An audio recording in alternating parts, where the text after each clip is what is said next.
بنو امیہ کی ابتدا حضرت امیر معاویہ سے ہوئی رضی اللہ تعالیٰ عنہ سے۔ بنو امیہ کے خاندان میں بادشاہ گزرے۔ ایک بادشاہ نے اپنے بیٹے کی شادی کی، اور جب شادی کی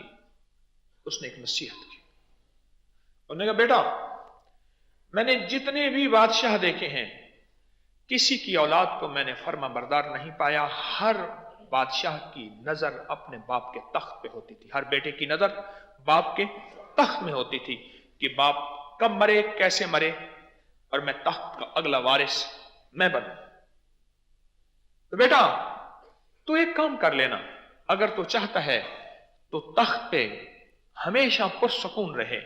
اور تیری اولاد فرما بردار رہے، تو میں تجھے ایک نصیحت کرتا ہوں، اور یہ نصیحت اولاد کو کرنا، اور اس اولاد کو کہنا اپنی اولاد کو کرنا، اس اولاد کو کہنا کہ اپنی اولاد کو کرنا۔ ایک نصیحت کہتا ہوں، جب بھی تیری شادی ہو اور تو بیوی سے پہلی ملاقات کرے بسم اللہ کے بغیر نہ کرنا، اور بیٹا ہر دفعہ بسم اللہ الرحمن الرحیم کے بغیر نہ کرنا۔ تیری نسلوں میں اللہ ایسی اولاد دے گا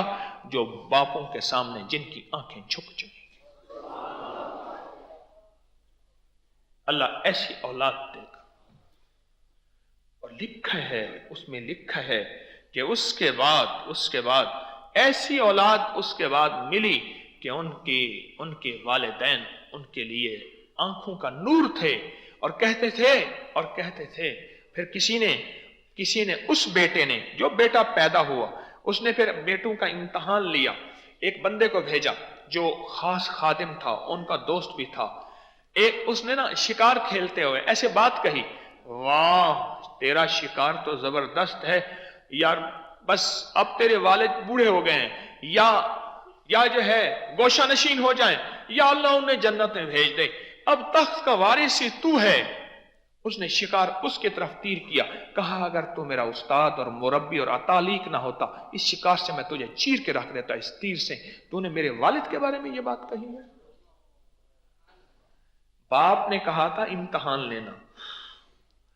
اس نے اس کو کہا واہ کمال نشانہ ہے تیرا، اب تخت کا وارث تو ہے ہی تو۔ اس نے جا کے کہا والد کو، بڑا غصہ ہو گیا، جلال میں آ گیا شہزادہ ولی عہد،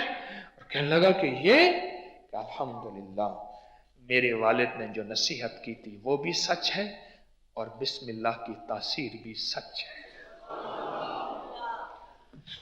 وہ نصیحت بھی سچ ہے اور بسم اللہ کی تاثیر بھی سچ ہے۔